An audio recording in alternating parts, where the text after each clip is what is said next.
कौन है सूत्र? ये वही सूत्र हैं जो इस्लामाबाद, कराची, लाहौर जो कब्जा करवा रहे थे। ये सूत्र को हम लोग जो मूत्र समझते हैं, क्योंकि 20 साल से बिहार में सरकार इनकी है, 11 साल से केंद्र में इनकी सरकार है, और ये जितने चुनाव जीत करके ये लोग गए, सरकार बनाए, तो यानी सब फर्जी है। यानी असल में सुप्रीम कोर्ट ने जब से मामले को संज्ञान में लिया है और जब से इलेक्शन कमीशन को सलाह दी है, तब से इनके हाथ पैर फूले हुए हैं। भाई सूत्र पे ही तो सब कुछ होता है। सूत्र तो ही एक माध्यम है। इसका मतलब है कि आप मुसलमानों को लेकर के और दलित ST/SC को लेकर के और EBC को लेकर के आप गंभीर नहीं है, चुनाव आयोग को लेकर गंभीर नहीं है आप। अब आप हमको बताइए, चुनाव आयोग धृतराष्ट्र तो हो ही गए हैं, साइको हो चुके हैं वो। ना वो सुप्रीम कोर्ट की सलाह मान रहे हैं, ना वो संविधान को मान रहे हैं। सुप्रीम कोर्ट ने उन्हें सलाह दी, साफ शब्दों में कहा कि तुम किसी भी कीमत पर आप ये तय नहीं कर सकते कौन इंडियन है कौन इंडियन नहीं है। आप कॉन्स्टिट्यूशन के तहत काम कीजिए, और मेरी सलाह है कि आप इस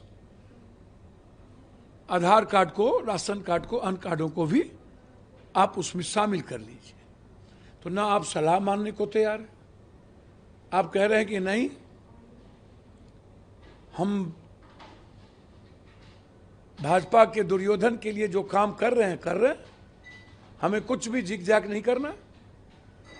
एक तो सबसे खतरनाक संकेत है ये। दूसरी बात, सुप्रीम कोर्ट ने उन्हें एक और सलाह दी थी कि आप ये बताइए कि ठीक है, आप वर्किंग कीजिए कि ऐसी क्या जरूरत पड़ गई। 6 महीना पहले आपको म्यांमार, नेपाल या बांग्लादेश के बारे में ये जानकारी नहीं थी जब आप नए वोटर लिस्ट को तैयार कर रहे थे, और ना ही आप अरुण जेटली लॉ मिनिस्टर के उन मुद्दों को याद है कि आपको किस परिस्थिति में वोटर लिस्ट में किन के नाम को ऐड करना है और किन के नाम को बाहर करना है। आप वो भी ध्यान में आपको नहीं है। अब आप कह रहे हैं कि मैं जा रहा हूं, हमें पता चला। तो हम चुनाव आयोग से पूछना चाहेंगे, अभी तो आपने फॉर्म बांटना शुरू किया, अब फॉर्म कहीं से आया नहीं।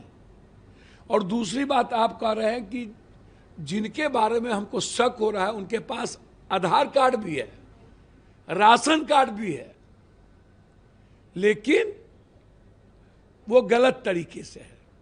तो हम चुनाव आयोग से पूछना चाहेंगे, आधार कार्ड और पैन कार्ड जो मर जाएगा उसका भी रहेगा। आप 123% पूर्णिया में, 126 किशनगंज में, 124 कटिहार अररिया में। अरे जनाब, गुजरात में 18 लोकसभा में 11, 12, 13% ज्यादा है, जहां माइनॉरिटीज 3, 2, 6% है। हरियाणा में माइनॉरिटीज है ही नहीं। तो बीजेपी वाले के मुंह में कौन चीज है? आप हमको बताइए, लगभग जगहों पर भारत में किन किन जगहों पर परसेंटेज 100 से ऊपर है। ये ना तो रोहिंग्या का मुद्दा है, ना बांग्लादेशी का। यदि है भी तो नेहरू जी और इंदिरा गांधी जी तो आपको रोके नहीं। आप 11 सालों से वहां हैं, और आपकी सरकार बिहार में 16 सालों से है।